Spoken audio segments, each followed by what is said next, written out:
Yo, what is going on, you guys? Welcome back to my channel. Today for you, I'm gonna be doing a deck building show off to you all. I'm gonna show you 3 of my favorite decks that I use on Paragon.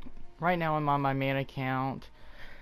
And just to clarify things, people are just still saying that like I'm lying, that I'm just using that Smurf account just so I can get good game plays, and it's honestly not true. I still have 27 hours left on this ban. So anyone that wants to call me out for saying I don't have a ban, I do. And I still don't know what from. I've contacted Epic. I've gotten no information back. So I'm just gonna be waiting out the ban till I see what happens. But first deck we're gonna start out with, we're gonna be doing 3 decks. We're gonna do my Steel, my Fangmouth, and my Countess one.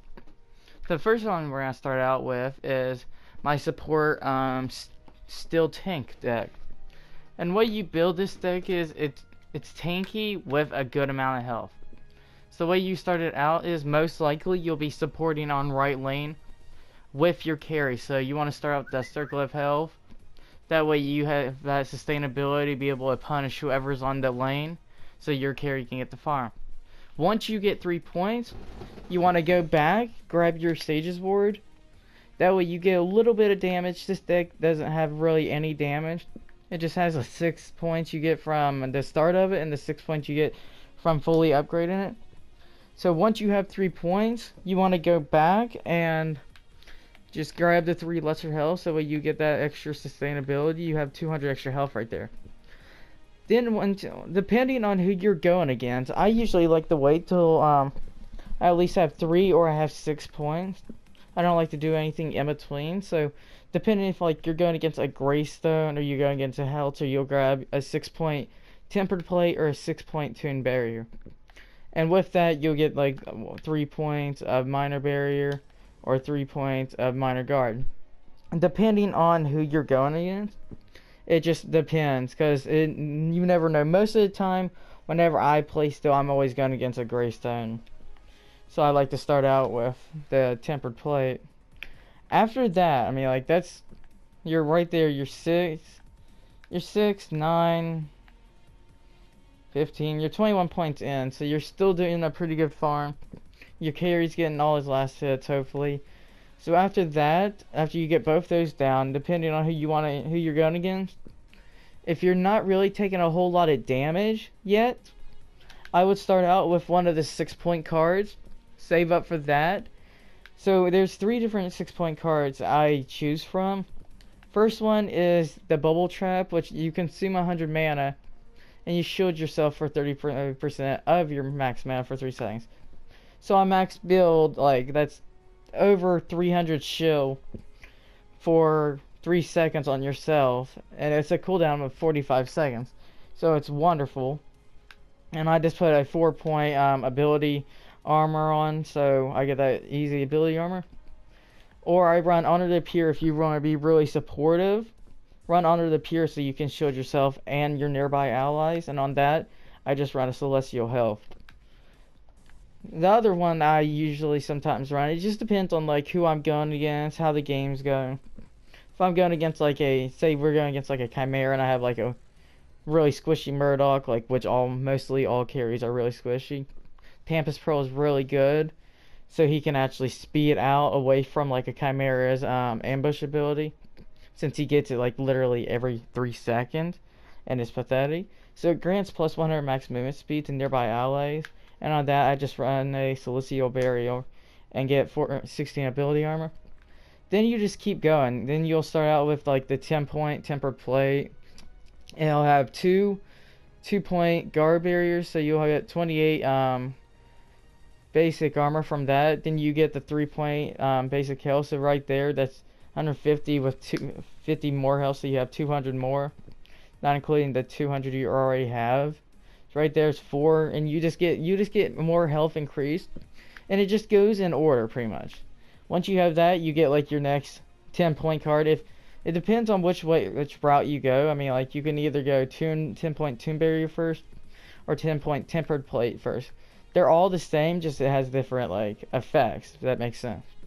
After that, whenever you have enough points, you just get rid of your 6-point tempered plate or your 6-point tuned barrier, and you pick up your 12-point tuned or 12-point tempered. And on that, they'll have two 3-point barriers and one 3-point greater health. That way you get the armor and you have a good amount of health built onto your tank. That way you can sustain and keep your teammates alive a lot in the game. And it's really good. It's a really good build. I love it. Alright, so the next one we're going to be doing, showing off, is my Necroville Countess. Countess is one of my favorite characters. I've mained her for a while. I wanted to get her mastered, but yeah, that didn't happen. Yeah, at least. But on this build, you'll start out with a healer token and a mana pot. Healer tokens so you can sustain. Healer tokens are super OP on this game. The best thing in the world. Once you get that done, I mean, like, you can choose what you want to start out with. I mean, you start out with a health pot, mana pot, and a ward. It just depends on what you prefer. For me, I prefer the healer token and a mana pot, and I always start out with my my square ability, my shadow slip first. That way I can get those easy last hits because you're gonna be off laning, so you're always gonna be going against two people. And you can get some farm, but you can easily get your ultimate even quicker like that. So it works out really well. So after all that, whenever you have enough points, or your jungler will come by so you can actually back, you grab a Brawler's Ward. And it's just a 6-point Brawler's Ward with 3 minor cast on it. Really easy, really quick power, extra 30 mana. So it's just really decent, really good. After that, depending on whoever you're going against, you start out with either a Venom Shell to get that little bit of basic armor, or you start out with a Thorn Greenway to get the little bit of ability armor. Either way you start out with, this might be a 10-point card with just all damage on it. I say, in my opinion, the way I do it, after I get those two, I decide whether, like, what I need. Most of the time, I'll go in for the Necroville. That way I can get the ability pin. It's a really good card because where Countess is really squishy and she just comes in, she gets the kill and she needs to get out. It's a really good card for her since, like, on a player kill, you enter the shadow plane for 3 seconds. Those 3 seconds can save your life and get you out of there while you're regaining health after you getting the kill, and you may be able to go right back in after you regen the health. And on that, you just run a 4-point Sinister Shock, so you get the 4 ability pin. For other cards I run, if I don't feel like running Necroville, I run either a Stab Link, which has a 5-point alpha health because I didn't really like fix in like doing anything else with the 5 points yet. That will probably come on later. Or I run Drink the Spirits. Drink the Spirits was OP on Legacy. I loved it. It was ran on my Iggy and my Countess deck. Very good card. So on that, you just, on minion kill you, or player kill or assist, you heal for 5% of the killed unit's health. So that's just giving you even more health than your ability, like your passive health regen gives you. And on that, I just run an alpha health and a lesser health. That way you can get that quick health back. Then after all that, whatever you decide to put on, you either grab another Thorn Greenwave or another Venom Shell. Either way, they're both going to be 12 points. You just put those on, and it's just really good. And you can decide, honestly, if you want to like get rid of some damage and be able to put like a second one of the 10-point like overpowered cards on instead of running more damage.